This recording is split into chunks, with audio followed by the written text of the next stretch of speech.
to join in and letting the audience build here for a moment. For what it's worth, I've got these two cell phones. Got my old busted up cell phone and then my newer phone. So the busted up cell phone I have on Facebook, and the newer cell phone is live streaming to YouTube. So just trying to multitask here a little bit, and I just wanted to talk with you folks a little bit about equal enforcement, because a lot of you know that there was a lockdown that happened this morning at Line 3 in Wisconsin.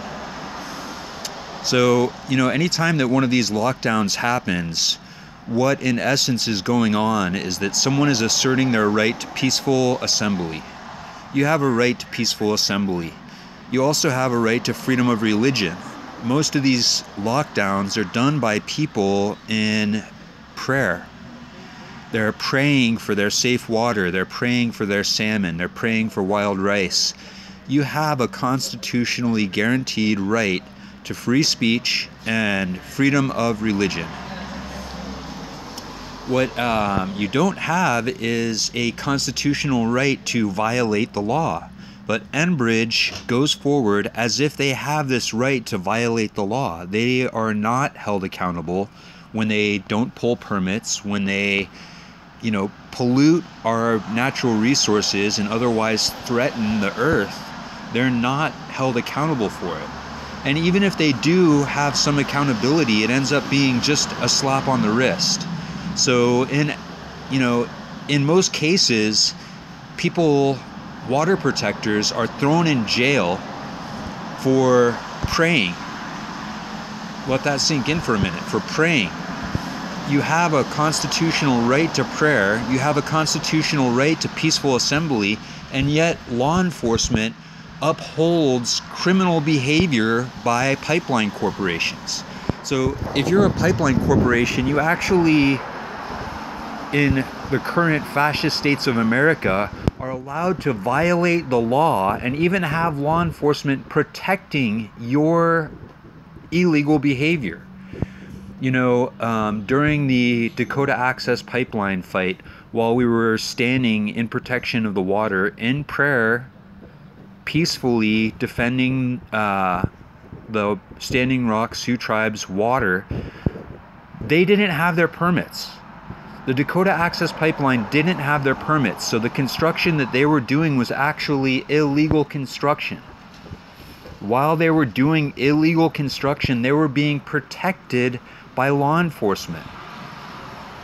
I mean, to me it's flabbergasting, because I still have criminal charges that I'm facing in North Dakota for peaceful assembly and for freedom of press, because I acted as a press function while I was at Sacred Stone Camp. That was one of the responsibilities that I took up, was to be a part of a Sacred Stone Media Council, because we needed people who were going to be there, you know, documenting what was going on. And it was so obvious that the mainstream media was not going to be there.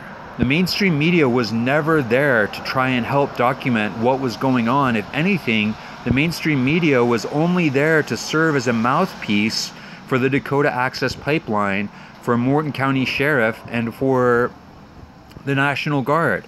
So, you know, what's happening all across this country right now is that pipeline companies, extraction industry companies, are acting illegally. They don't have their permits. Even if they do have their permits, they're violating the letter of the law where their permits are in place. They're not acting within the permitted parameters. So while the pipeline companies violate the law, they're not held accountable. While the water protectors obey the law, we're being falsely charged. Is that crazy or what? We get falsely charged for upholding our constitutional rights. Meanwhile, pipeline companies who violate the law aren't held accountable at all. It's, to me, it's a testament of how necessary our type of activism is. That's why it's important for us to do these types of actions, is that we actually have a right to it. We are actually acting inside of our constitutional rights when we act as water protectors, whereas when the pipeline companies are out there, a lot of times they're actually violating the law. They're violating the terms of their permits. What's going on currently in Tacoma, Washington, in Tacoma, Puget Sound Electric, I think is the name of the company, PSE, they don't have their permits to build that export terminal for liquefied natural gas. They don't have their permits. They don't have their permits. And with that said, why is the city allowing that to be built? If they know that they don't have their permits, why would the city stand aside and allow dangerous infrastructure to be built? Why? Why is it illegal for people to speak out against illegal construction? If the construction is illegal, the people have an obligation to speak out against it. We're obligated to stand up against what we know is wrong and speak power to the truths that we know are right. So if there's illegal infrastructure being built in your city, you have a duty to speak out against it. Even if that puts you in jeopardy. I guess that's what separates a water protector from a keyboard warrior, is that a water protector goes out there and potentially takes the chance of being arrested. They actually put their bodies on the line, step up, lock down, do whatever it is that they feel is necessary within the law to try and prevent illegal infrastructure from being built. So again, I say, if you are a peaceful, prayerful, and legal individual, you shouldn't have to worry about being incarcerated. Whereas I believe if your corporation is building illegal infrastructure that is not permitted, that threatens the well-being of the community members, you should not feel safe in that. We shouldn't allow them a freebie to go ahead with illegal infrastructure construction. If we know that their construction is illegal and unpermitted, we should be standing up to them. So, it's not as black and white as all that. And part of what has me sitting here by myself putting out live feeds like this is that it's difficult for me to trust people. Our camp was so heavily infiltrated at Sacred Stone. Our movement was so heavily infiltrated. There were so many people who were acting against the interest of the movement that,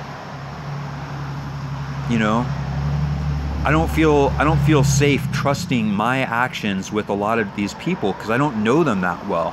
I don't know them well enough to entrust my safety to them. And that's a big part of why I'm not involved, is because I have trust issues, honestly. So, and part of that is because the pipeline companies act illegally. They violated my civil rights. And so when I recognize that my civil rights aren't safe, that when I'm behaving myself in a legal, prayerful, safe way, if I'm peaceful, legal, and prayerful, I shouldn't have to worry about what law enforcement has to say because I'm not doing anything wrong. But that's not the way that it works right now. Right now, the way that it works is that even if you are peaceful, prayerful, and legal, you can still face jail time, whereas the pipeline companies don't face any repercussions for violating the law. And I know I sound a little bit like a broken record because this is a stream that I put out many times, but this is the condition of our country. This is the condition of our freedom, that unpermitted dangerous infrastructure is allowed to be built. That's what we're dealing with inside of the United States right now. Not only is it allowed to be built, but it's protected by our military. The National Guard will step in and protect illegal infrastructure from being protested. So, you know, I don't know what else to say. I just wanted to come on and talk to you guys about how unequal the enforcement is. That illegal, unpermitted infrastructure is allowed to be built and protected, while people who are asserting their constitutional rights in a peaceful, legal, and prayerful way are prosecuted. You know, to me, that's not a country I want to live in. I don't want to live in those conditions, but I'm not leaving. I'm going to try and make those conditions change, because I recognize that they're not good conditions. We shouldn't have to exist in that type of a society. We shouldn't have to face those types of laws. So, you know, really appreciate you guys taking the time to tune in, and I will talk with you again very soon. Have a great day out there.